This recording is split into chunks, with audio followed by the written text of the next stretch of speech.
Écoutez vos pensées, touchez l'invisible.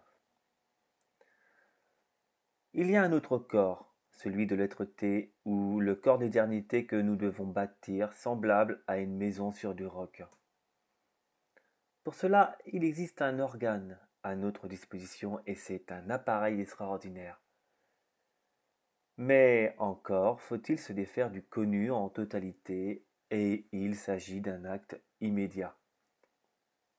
Évidemment, la mémoire influence sans cesse l'action et de ce fait, nous expérimentons aveuglément l'expérience.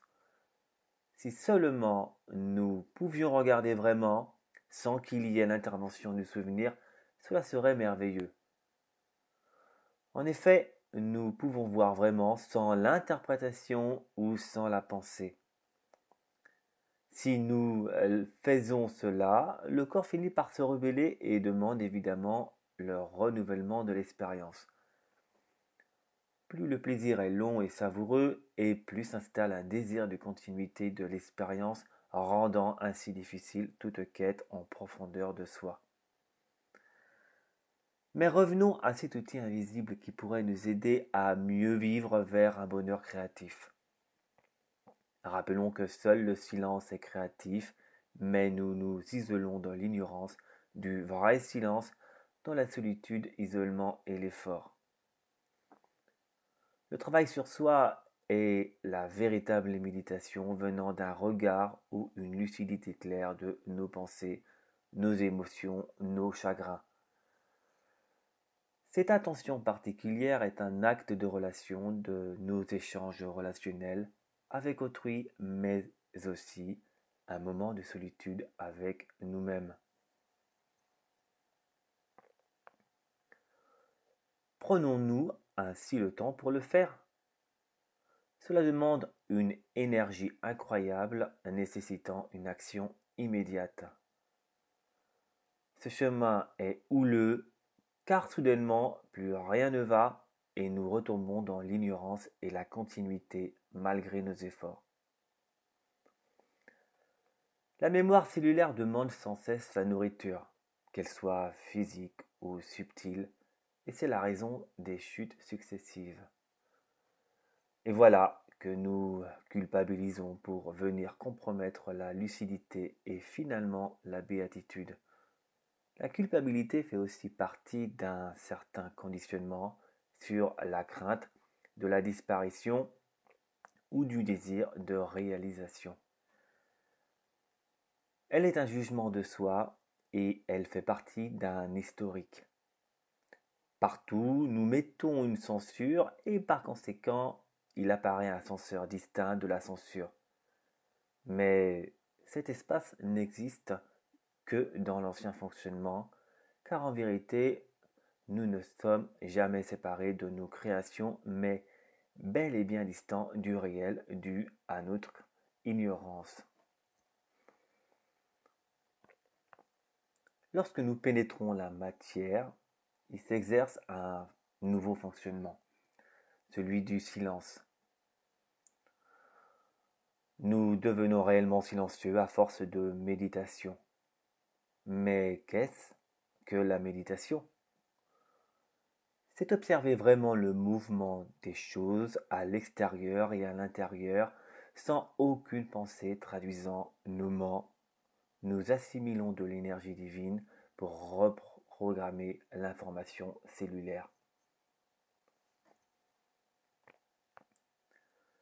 L'autorité camoufle cette belle vérité par la distraction et la stimulation, par des drogues ou des jeux. Il existera toujours une matrice 2 d'un exploitant et un exploité si l'ignorance de cette flamme d'attention est maintenue par le culte de l'individu. Nous voici à un rendez-vous d'une nouvelle éducation de l'esprit. Nous réapprenons à marcher au milieu du bruit. Oui, uniquement le pouvoir de l'attention peut nous y amener tranquillement et silencieusement. L'ego est dans l'impossibilité d'être attentif vraiment pour finalement puiser sa force dans le passé par la pensée.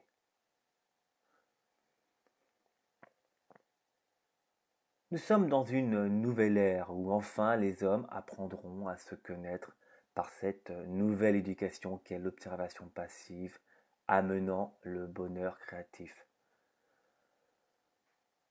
L'homme ordinaire mute vers une supraconscience. Son corps va changer et s'alléger car il s'alourdit par la mémoire donnant la continuité. Le cerveau ancien fonctionne beaucoup plus lentement que le nouveau, où nous créons irréversiblement dans l'immédiateté et la spontanéité. Nous recourons à la pensée pour comparer, nommer, classer, juger, calculer, mais elle reste un intermédiaire entre l'inconscient et le conscient, ou entre la mémoire et l'action. Il est très important d'apprendre à voir à un moment clé qui est celui de l'instant ou le déroulement de l'émotion pendant une relation. Car tout se passe dans l'instant. Vous avez immédiatement l'information qui vous libère. Exemple, je conduis une voiture et je rencontre un chauffard.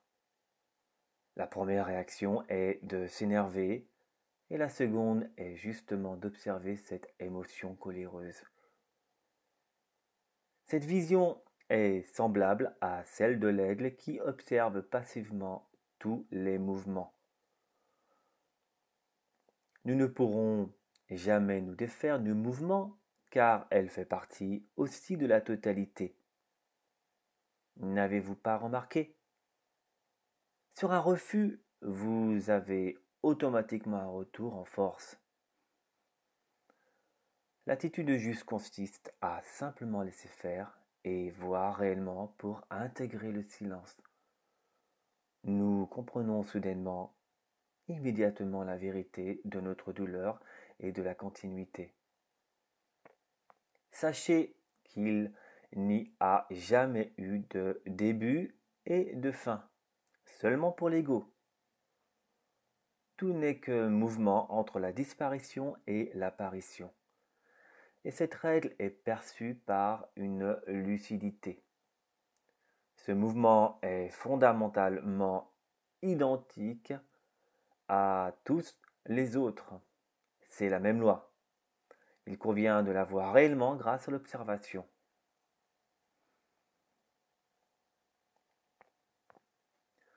Nous ne sommes pas uniques, mais nous devons justement trouver le fondamentalement identique à tout fonctionnement pour approcher l'unique, la totalité ou la globalité.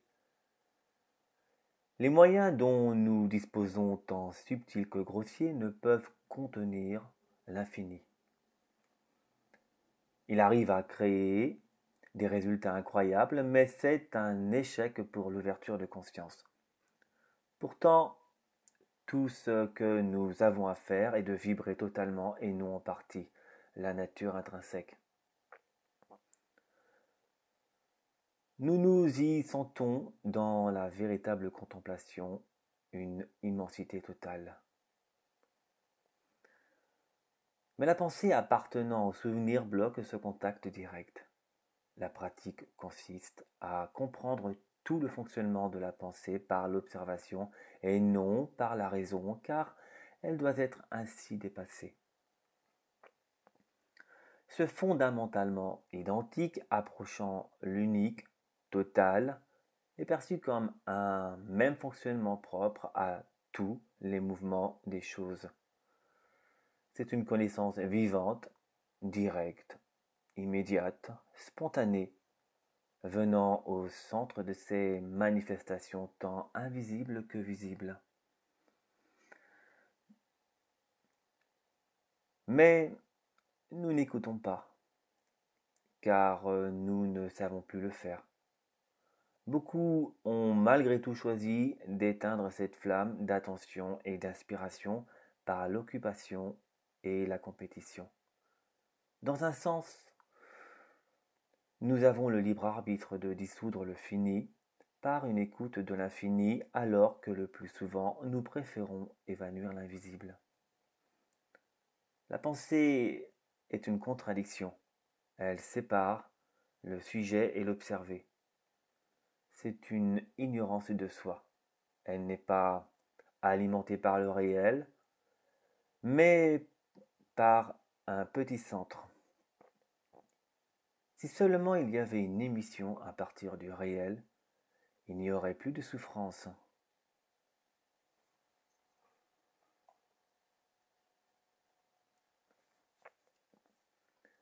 Ainsi, plusieurs utilisent la pensée créative par des techniques d'autosuggestion afin d'être en meilleure forme, en meilleure santé, avoir une bonne situation financière et bien d'autres. C'est aussi la contradiction entre le penseur et la pensée. Le mental usurpateur nous joue bien des tours, n'est-ce pas? Nous croyons que nous pouvons programmer l'esprit par la répétition de mots à des heures précises. Je suis heureux et je suis en bonne santé plusieurs fois dans la journée, mais cette pensée est-elle alimentée dès le départ par le vrai, l'authenticité? Il y aura toujours un appauvrissement de l'esprit par l'autosuggestion sans le neuf ou la pensée authentique. C'est une connaissance de soi et la régénération cellulaire est sujette uniquement par la flamme de l'attention. D'une façon générale, l'apparition de tous les coachs spirituels avance la propagande de la pensée créative et de ce fait un meilleur établissement de la condition de vie. Mais tout ceci résulte d'un enseignement de contrôle. Or, dans celui-ci, il y a de la résistance. Dès que nous voulons un maintien de notre acquis par le contrôle de la pensée, nous courons obligatoirement à l'échec. Pourquoi? C'est tout simplement une non-ouverture à soi, à l'invisible. L'abondance naît par l'action immédiate. C'est une vraie créativité par un nouveau fonctionnement. Il y a une différence entre le culte de la pensée et celui du silence.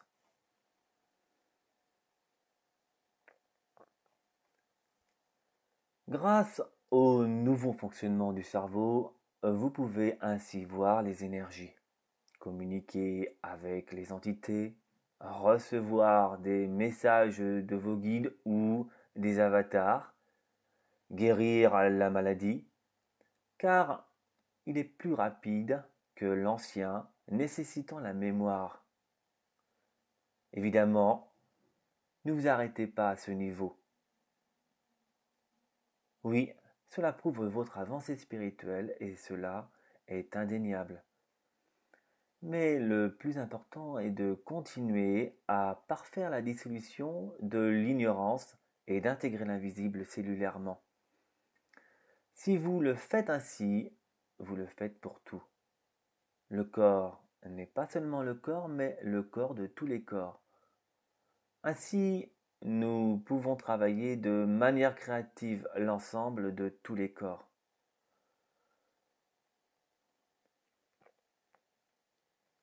Déjà, vous touchez l'invisible si vous décidez de regarder vos pensées. Vous devenez ainsi plus vivant et attentif. L'agitation est le contraire de la tension. Avoir plus d'esprit, c'est toucher l'invisible en regardant ce qui est vraiment, sans censure ou sans comparaison. La pensée authentique est ce regard vrai dépouillé de tout jugement. Il y a une négation de soi, du réel à cause du conditionnement et donc d'un passé. Il convient de mourir de tout ce connu pour cesser cette continuité entre l'espoir et le désespoir.